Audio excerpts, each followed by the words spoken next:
So now we have our spaceship shooting at full power, and let's set up the enemies to drop some power-ups that we can pick up. So make a new blueprint here, actor blueprint. We're just going to make a new one for power-up. And let's make a spinning looking power-up here. Static mesh. I'm just going to use a pyramid here. We're going to make a new scene component for the root, so I can scale this thing down. Okay. And then we're going to put a material on him while we're here.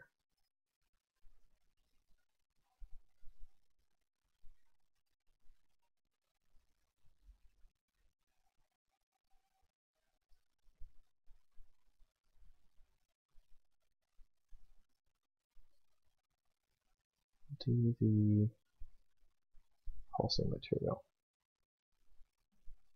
Alright, and we'll just do on tick. We're going to grab the root, and we're going to add local rotation. And we're just going to make him rotate like 180 degrees per second, so we'll make a rot. And we'll have his multiplied delta seconds by a float. Just multiply it by 180, so that means 180 degrees per second. Put that in his yaw. And let's put a box component here while we're at it. Call this thing trigger, and then I'm going to need to scale this thing down.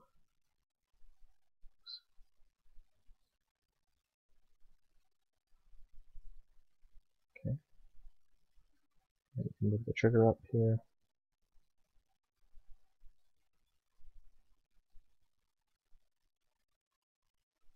Okay.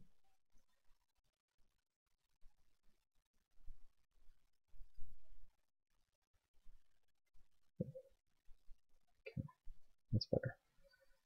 Okay. There's our power up, and we can test him out by putting him in the level. Let's put him right here. Just make sure he spins. Looks like he's spinning to me. Alright, and then we can set him up so he's collidable. He's at 1211, so we'll just put this at 1211. And we just need some behavior so when it detects an overlap with a player, that it will destroy itself and increase the player's power level. I'll click on that, and we're going to begin an overlap event for that component. And cast this to character. And if it's true, we're going to destroy ourselves. And we're also going to grab the character, and we need to expose his weapon power here. So let's make it editable and compile, and that way I can grab access to it. So we can grab the character and set the weapon power. Actually, let's make this a little bit better, because I don't necessarily know how much I want to increase the weapon power. Instead, I'm just going to tell the player that he picked up a power up. And while I'm here, I do comments around this. Shoot weapons for this. And this is going to be attached to anchor. So I can organize these things. And then up here, we have custom event.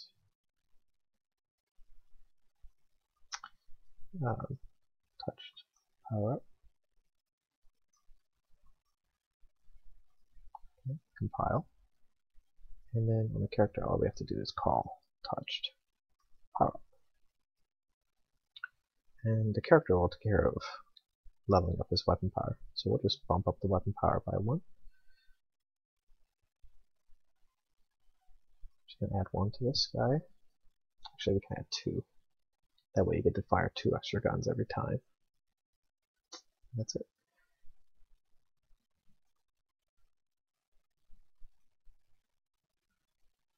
Okay.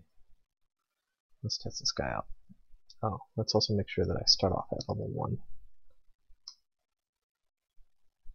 Okay, so firing 1 gun, pick it up, and now I'm firing 3. Hooray. I don't have any collision behavior with enemies right now, so let's fix that, because I want my collision behavior with enemies to make me lose power. And so to do that, we're going to do an actor begin overlap, and we'll just see if cast it to an enemy here, and if it's true, we're going to decrease our power level. So let's first see if our power level is greater than 1. Let's grab the weapon power. We'll compare it. Is it greater than 1? And this can let us do a branch, because if it's greater than 1, we're going to take damage. Otherwise, we're going to die. Okay. If it's greater than 1, then go ahead and subtract. Subtract 2 from weapon power. Call it a day. Otherwise, we're going to make a custom event for die. Died. Compile. Died. We also, in either case, we probably want to kill the enemy. So here, we would actually destroy this thing in between branching and casting.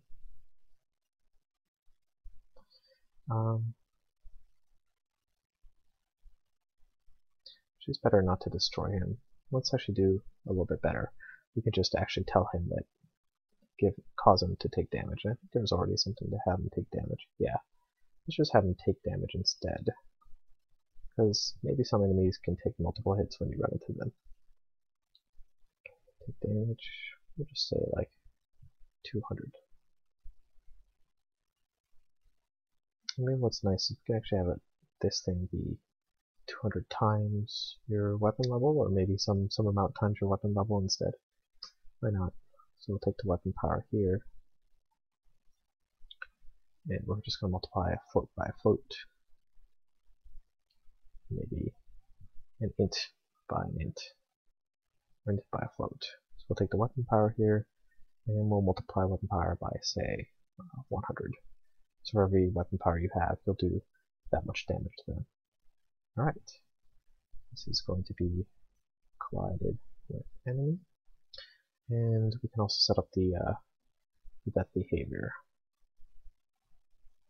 So when you died, we just want to destroy ourselves first and foremost. And let's do a UI screen after that. So I'll pick this up, firing 3, onto one of these guys, and he died. I lose weapon power, and one more, and then I killed myself. Okay. And let's just set up a screen that you died, so we can make a new widget blueprint, UI death. Okay.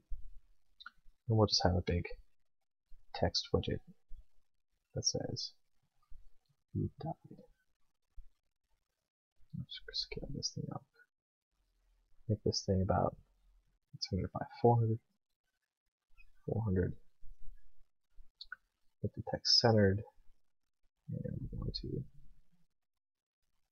get that up. Cool.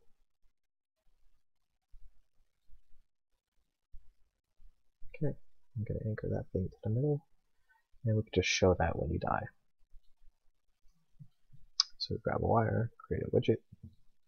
So death. And we're going to add to report. Nice.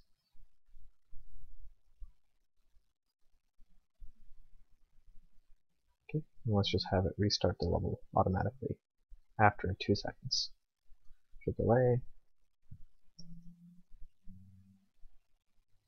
2 seconds, and then open level. And I could type level 1 here. Problem is that if we have multiple levels, this is not going to work. You're going to restart on level 1. But let's see if this works anyway. Put the power up.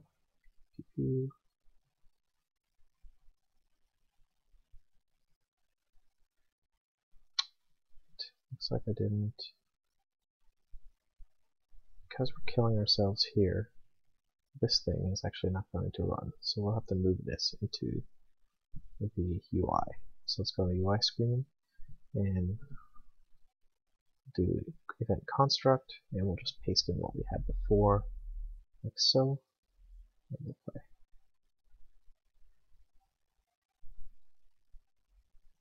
Okay, cool. And then after that you open up a level, we can remove from parent. There's probably a way to type level,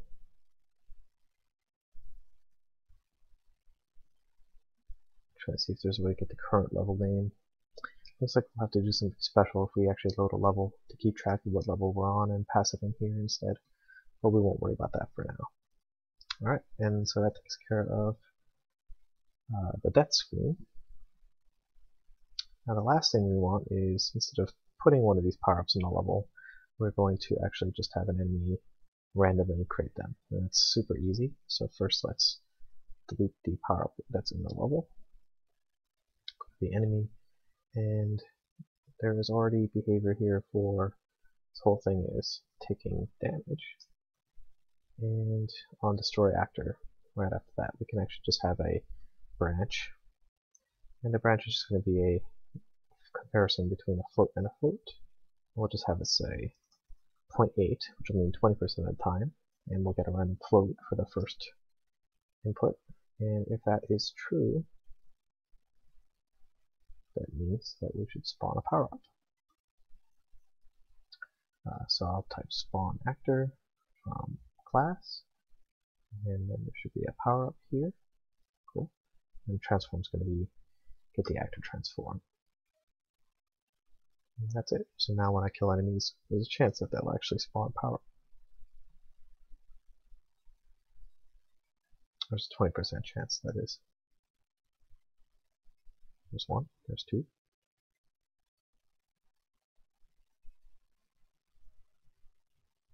And grabbing power-ups.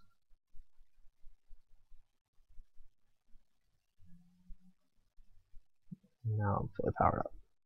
Cool. And that concludes that tutorial.